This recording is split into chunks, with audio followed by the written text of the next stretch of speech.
밤에 들려주는 한국사, 별밤사를 진행하는 역사소설가 손정미입니다. 여러분, 오늘 하루는 어떠셨나요? 기뻤던 순간, 힘들었던 순간, 슬펐던 순간이 떠오르시나요? 지금부터는 다 내려놓고 온 몸의 긴장을 한번 풀어보시기 바랍니다. 머리끝에서부터 차례로 발끝까지 긴장을 하나씩 풀어갑니다. 별밤사를 들으면서 역사 속 상상의 나래를 펼쳐보시기 바랍니다. 그러면서 스르르 포근한 잠에 빠져들어도 좋을 것 같습니다. 가장 편안한 자세로 저와 역사 속으로 천천히 들어가 보시죠. 계절의 여왕이라는 5월이 되니 결혼식을 올리는 커플들이 많아 보입니다. 그래서 오늘은 왕의 결혼식에 대해 들려드릴까 합니다.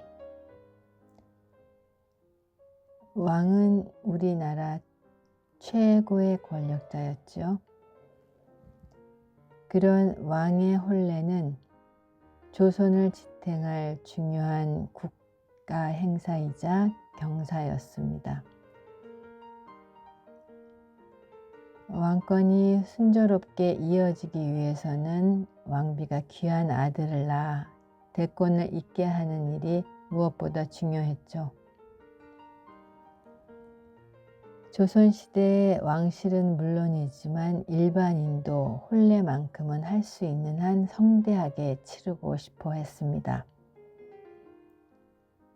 남자와 여자, 여자와 남자, 두 우주가 만나는 귀한 인연으로 생각했기 때문이죠. 왕의 혼례라고 하지만 대부분은 어린 왕세자 시절에 세자빈을 맞이하는 경우가 많았습니다.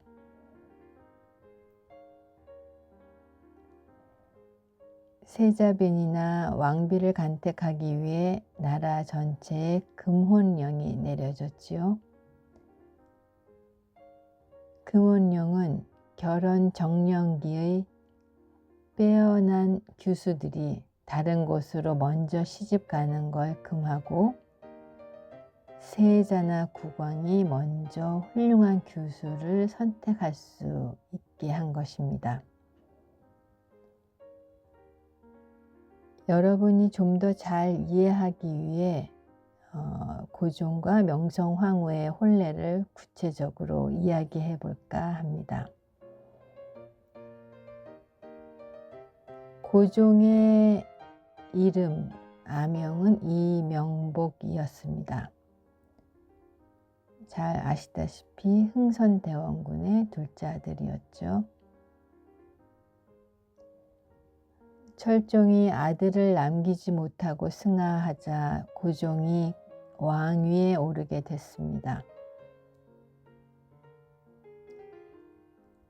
철종의 3년 국상이 끝나자 대왕 대비는 전국에 금혼령을 내렸습니다. 그러나 내부적으로는 흥선대원군과 대왕 대비 사이에 왕비 후보가 이미 내정된 상태였습니다. 그 규수는 명성황후로 불리는 민치록의 딸 민자영이었습니다. 명성황후의 이름이 민자영입니다. 명성황후에 대한 소문과 억측이 워낙 많은데요. 그 중 하나가 보잘것없는 가문에서 고아처럼 자라났다는 이야기가 있습니다. 그러나 민자영은 금혼령이 내려졌을 때 아버지만 세상을 떠났을 뿐 어머니는 함께 살고 있었습니다. 민자영의 민씨 집안은 세력이 만만치 않은 가문이었습니다.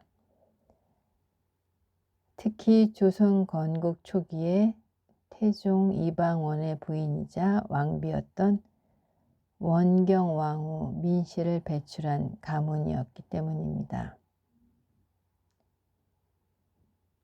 이방원이 이성계의 반대를 물리치고 왕권에 오르기 위해 치열하게 싸웠던 왕자의 난을 기억하실 겁니다. 이 왕자의 난에서 원경왕후는 이방원의 가장 든든한 파트너였죠. 원경왕후는 씩씩하고 대범한 여장부여서 왕자의 난이 벌어지자 직접 피 튀기는 싸움터로 달려나가려고까지 했었습니다. 원경왕후와 친정 동생들은 이방원이 왕위에 오르는데 가장 큰 공을 세웠지만 이방원은 권력을 잡자 민씨 형제들을 짓밟고 원경왕후를 냉대하기 시작했습니다.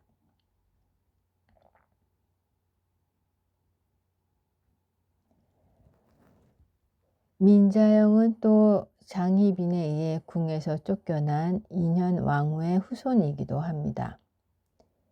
인현왕후는 덕을 갖춘 왕비로 많은 존경을 받았죠.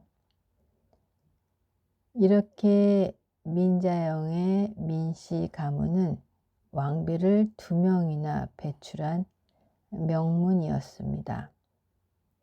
뿐만 아니라 좌상과 우상을 비롯해 예조판서, 이조 참판 등을 배출한 가문이었죠. 민자영이 어머니와 살았던 집도 인현왕후가 살았던 곳으로 영조의 친필 현판이 걸려있던 대갓집이었습니다. 그러니 흥선대원군이 외척이 날뛰는 것을 견제하기 위해 보잘것없는 집안의 며느리를 들였다는 말은 사실이 아닙니다. 당시 상황을 좀 알기 위해서 흥선대원군과 손발을 맞췄던 대왕대비에 대해 잠깐 알아볼까요? 조대비라 불렸던 대왕대비는 순조의 아들 효명세자의 세자빈이었습니다. 효명세자는 영특해서 장래가 촉망받았는데 왕위에 오르지 못하고 그만 갑자기 세상을 떠나게 됐습니다. 세자빈은 비운의 여인이 되고 말았죠. 효명세자의 아들인 헌종이 왕위에 올랐지만 후사 없이 돌아가자 그 뒤를 강화도에서 살던 철종이 불려와 대를 이었습니다. 철종도 왕자를 두지 못하고 돌아갔고 대원군은 자신의 아들을 조대비, 대왕대비의 양자로 들여보내 왕위를 잇도록 했습니다. 대왕대비는 자신의 양아들인 고종의 왕비, 즉 자신의 며느리를 간택하기 위해 금혼령을 내렸던 것입니다. 자, 그럼 금혼령이 내려지면 전국의 모든 혼례가 금지되는 걸까요? 아닙니다. 고종 때 내려진 금혼령 때는 12살부터 17살에 이르는 양반집 규수의 혼례가 금지됐을 뿐입니다. 일반 서민의 딸들은 해당 사항이 없었죠. 사대부들은 딸의 처녀 단자를 올려야 했습니다. 처녀 단자는 일종의 신부 속에서 같은 것이라고 할 수 있는데요. 규수의 성, 태어난 월과 날짜, 시간, 그리고 아버지, 할아버지, 증조 할아버지, 그리고 외가 쪽 할아버지의 관직과 품계를 적어 넣었습니다.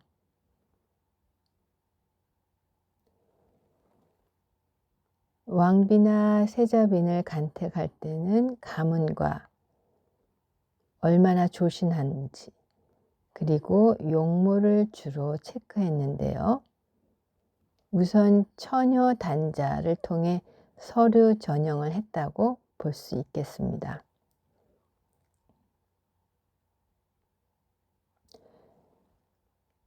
대략 25명에서 30명 정도가 처녀 단자를 올렸습니다.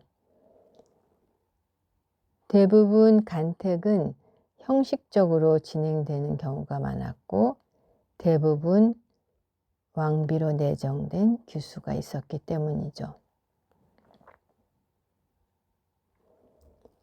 왕비나 세자비는 더없이 부귀 영화를 누릴 것 같지만 정치적으로 집안이 휩쓸리면 폐서인이 되고 친정이 몰살을 당하는 경우도 많았습니다. 위험한 자리이기도 했기 때문에 간택되는 걸 일부러 피하는 집안도 있었습니다. 또 실질적인 문제도 있었는데요. 간택에 나서려면 규수는 화려하고 비싼 예복과 가마가 있어야 하는데 이 비용도 만만치 않았다고 합니다. 왕비를 간택할 때는 초간택, 재간택, 삼간택 이렇게 3번에 걸쳐 이루어집니다. 초간택에서는 후보 규수들에게 얼굴에 붓은 발라도 되지만 붉은색 칠하지 말라는 명이 내려졌습니다. 거의 맨 얼굴로 점검해 봐야 혈색을 통한 건강 상태를 알 수 있었기 때문이죠. 초간택에서 민자영은 당연히 뽑혔고 4명이 더 뽑혔습니다.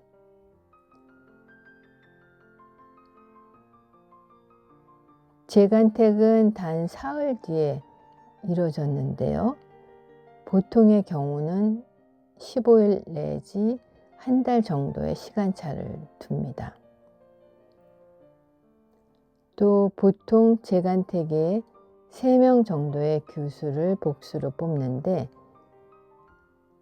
민자영 단 1명만 단독으로 올라왔습니다. 재간택에서 사실상 왕비를 확정한 것으로 봐야 되겠죠. 오히려 이런 조치가 민폐를 줄였다고 봅니다. 재간택이 끝나야 그제서야 금원력이 풀리니까요.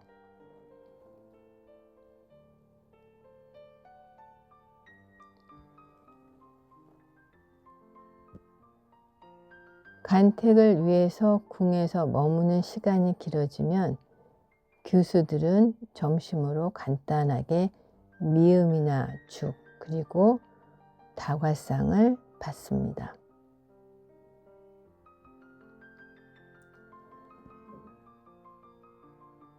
민자영의 최종심인 삼간택은 창덕궁 중희당에서 이루어졌습니다. 대왕대비가 며느리감인 민자영을 마지막으로 본 뒤 대신들에게 반대가 없는지 물었습니다. 아무도 이의를 달지 못하죠. 아름답고 극진하니 나라의 복이로다. 민자영이 최종 간택되자 대왕 대비가 내린 덕담이었습니다. 신하들의 축하 인사도 잇따랐습니다. 나라의 대혼이 결정되었으니 경하드리옵니다. 예비 왕비 민자영은 이때부터 6명이 매는 가마를 타고 50명의 호위를 받으며 대원군의 운영궁으로 향했습니다. 대통령 당선자가 되는 순간부터 공식 경호를 받기 시작하는 것과 비슷하죠. 대원군은 고종이 왕위에 오르자 살던 운영궁을 대대적으로 넓히고 새로 지었는데요. 이곳에서 민자영의 왕비 수업, 엄한 궁중의 법도를 배우도록 했습니다. 다른 때 같았으면 어의궁이란 별궁으로 가서 왕비 수업을 받곤 했지만 이때는 대원군의 운영궁에서 수업을 받게 한 것입니다. 민자영은 운영궁에서 소학, 효경, 여훈 등을 배웠습니다. 이는 왕비로서 최소한의 학문을 공부하게 하는 절차였는데요. 민자영은 이미 상당한 수준의 글 공부를 마친 상태여서 쉽게 넘어갔을 것입니다.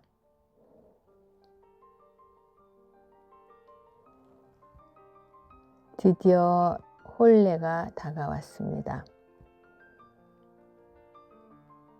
결혼식의 꽃은 아름다운 신부이지요.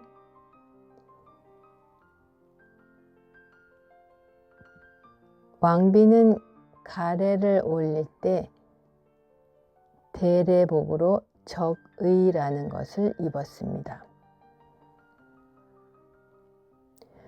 적의는 붉은색 비단에 수십 마리의 꿩을 정교하게 수놓은 예복이죠. 세자빈의 경우는 아청색 비단에 꿩을 수놓았습니다. 조선 최고의 솜씨를 자랑하는 왕궁의 친방 나인들이 대례복을 만드는데요. 친방 나인과 관련된 이야기를 하나 들려드릴까 합니다. 많은 사람들이 영조의 생모인 숙빈 최씨를 무술이 출신에서 정일품 빈궁에까지 오른 인생 역전의 케이스로 알고 있지요. 하지만 원래는 친방 나인이었습니다. 무술이는 궁에서도 가장 낮은 지위를 가진 여인들로 허드렛 일을 하는 사람이죠. 무술이는 주로 기혼자로서 과부가 된 사람이 많았습니다. 숙종의 총애를 받은 숙빈 최씨는 2년 왕후의 지밀 라인이었습니다. 지밀 라인, 지밀 상궁처럼 지밀이라는 글자가 붙으면 왕비나 왕을 밀착해서 가까이에서 모신다는 의미입니다. 지밀에 들어가려면 어느 정도 수준을 갖춘 사람이어야 했습니다.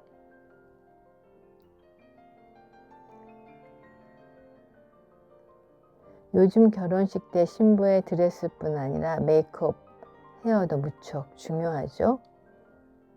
왕비의 혼례 머리도 중요했는데 큰 대자를 써서 대수 큰 머리를 올렸습니다. 멋들어지게 보이려면 머리에 볼륨이 한껏 들어가야 하니까요.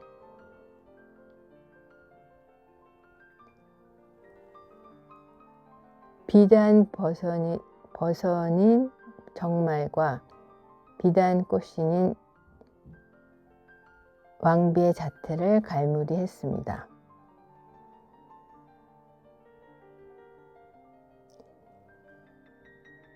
왕의 혼례식은 지금처럼 TV와 핸드폰, 넷플릭스도 없던 시절 온 백성의 관심을 모으며 가장 큰 구경거리이자 이벤트였습니다.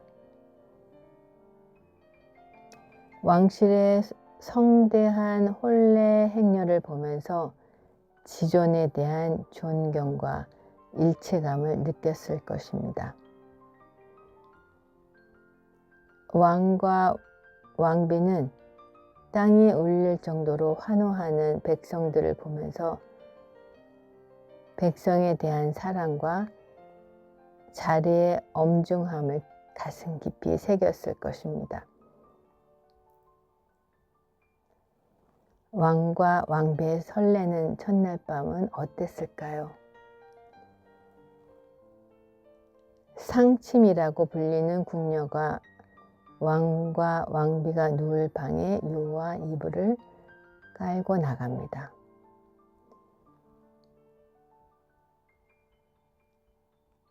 벽에는 봉황이 구름 속을 날고 난초와 작약이 화사하게 그려진 병풍이 로맨틱한 분위기를 만들죠. 상궁이 드디어 불을 끄고 나가면 첫날 밤이 펼쳐집니다.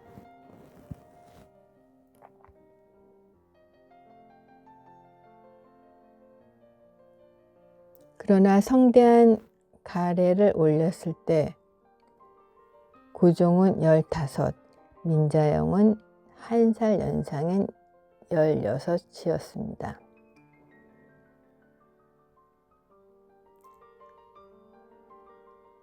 어찌 보면 사춘기 소녀였다고 할 수 있겠죠.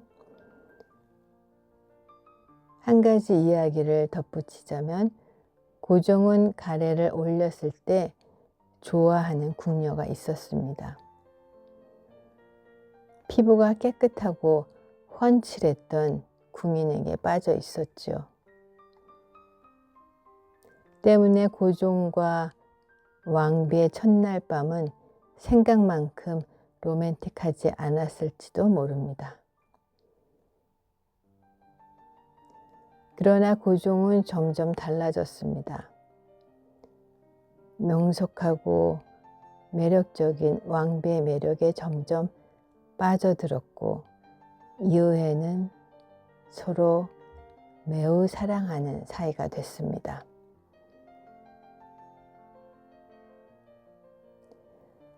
오늘은 여기까지 이야기를 마무리하겠습니다. 여러분, 좋은 밤 되십시오. 고맙습니다.